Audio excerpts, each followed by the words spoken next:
Good day. I'm Miss Emily. Welcome to the Onslow County Museum. As you can see, we're outside today, and you can see I'm also doing something, and that is candle dipping. So today, we're talking all about colonial candle making.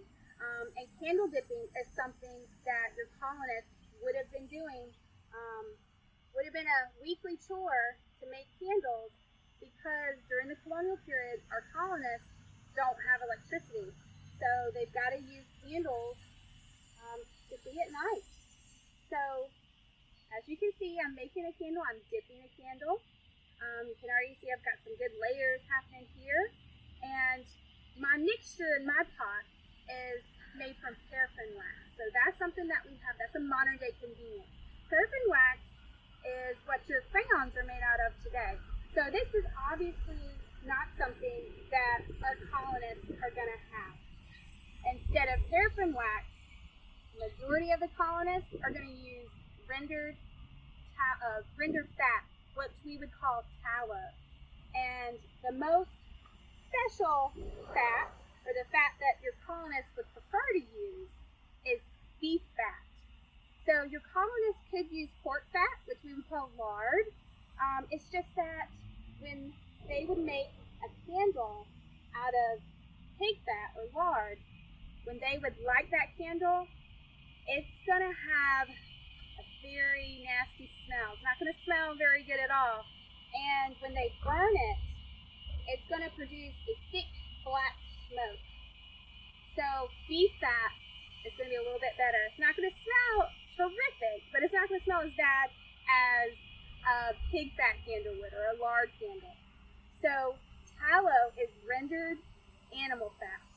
And how that would work is our colonists would have to obviously butcher a cow, and they would take the fat from that cow, from that animal, and they're going to put it into a pot or kettle, very similar to mine, and add water to it.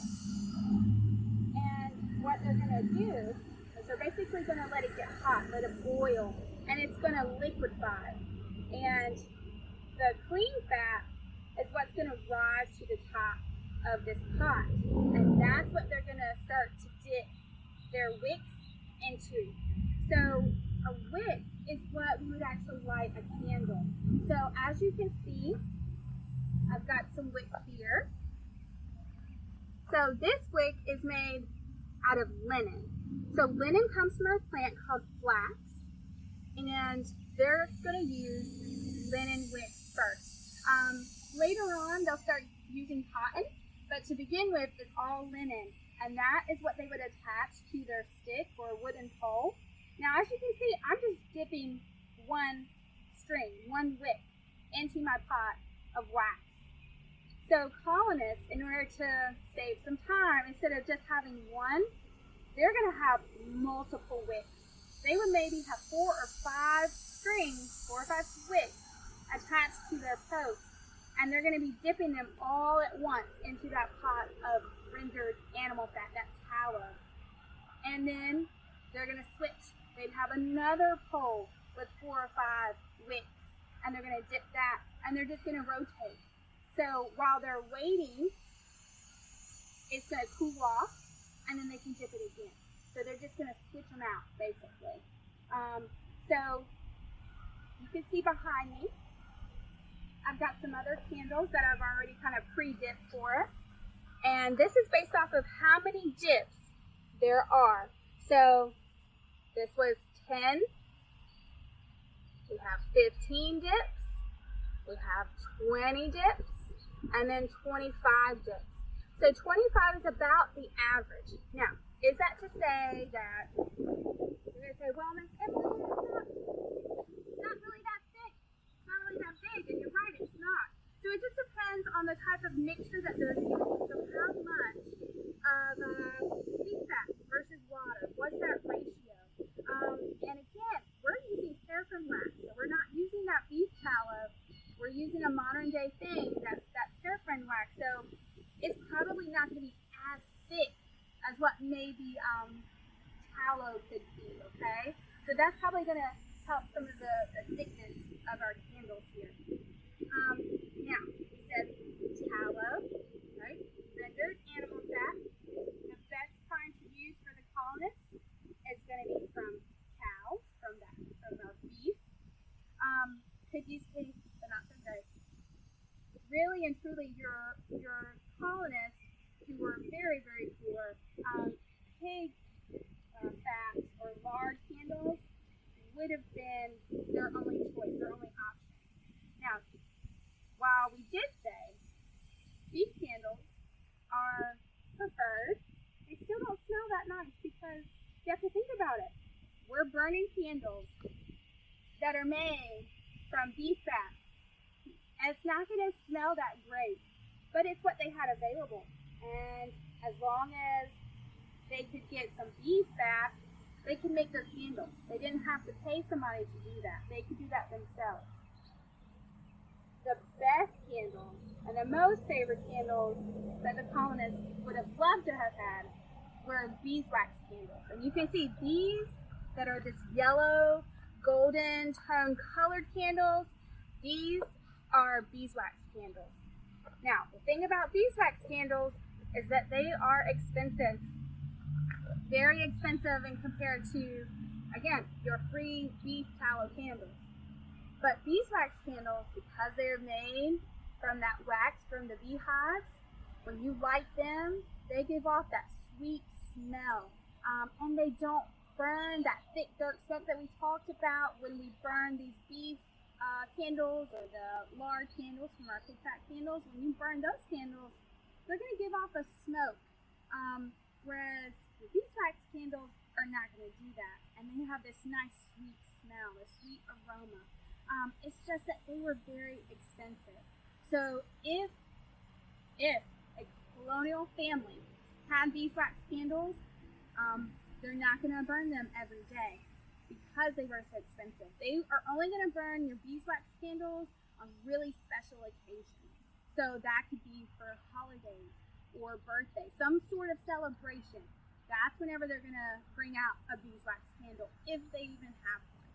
So you can see, right, we have different types of, we'll say, candle holders here. So these are more traditional style of candle holders that we have. You'd actually pick them up, light them, right, tote them around, and we can set them down. We don't have to worry about the candles falling over, which is, again, for safety, which is great. We don't want our candles to fall over and catch things on fire.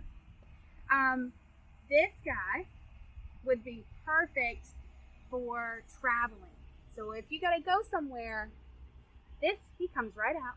We fold him in, then cover him up. I can pack him and go wherever I need to go with me. And when I need it, I pop it open, take my candle out, and light it.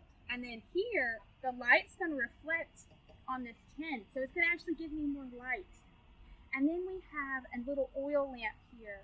So versus just candles, they also could have been using oil. And during the colonial period, we're going to see the whaling industry become a really big deal. So of course, when you think about whaling, well, we're going to go out and we're going to hunt and kill whales. And we're going to use them for multiple purposes. But the best thing about that was their blubber.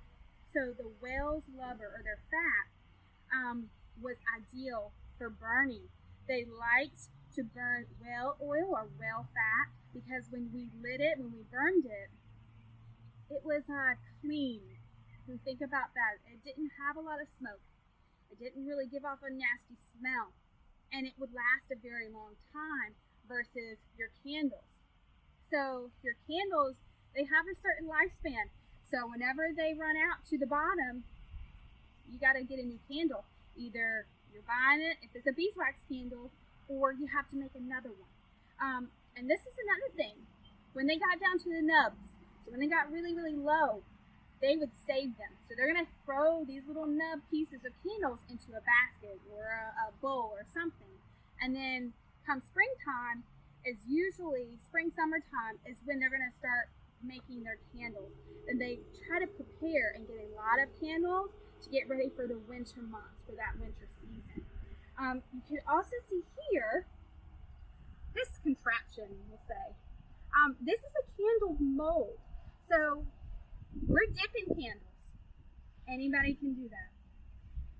Candle molds is where, here you can see all of these little holes, and then we would pour the wax, or whatever it was, whether it was beeswax or tallow, that rendered animal fat, we would pour into these molds. And when they would cool, so after they get nice and cold, then we would actually break them apart. Most of the time you could probably push them down from the top and kind of like pop it loose, and then you would be able to pull it out. So we would have to just make sure that you put some weight down in there and string it through the bottom. You can see there's also a hole here, and that's when we're gonna pull that wick out, and then we're gonna leave a little bit of wick here. So when we pour that wax in and this all cools and gets nice and cold, we push down from the top, and then we can pull the string, that piece of wick, up in order to get the candle out of the mold. But candle molds, well, some colonists could have them. Again, you'd have to purchase them, so you'd have to buy this. So if you did not and could not afford a candle mold, if you're dipping, as long as you got a stick, and if you make your own wick, so from out of linen, you can make a candle. So dipping a candle is something that all colonial families could do, that they could end up making candles so that they would be able to see with at night. So thank you so much for joining me today. Oh, there goes my hat. Please be sure to check out our website for other virtual programming and other resources. Take care.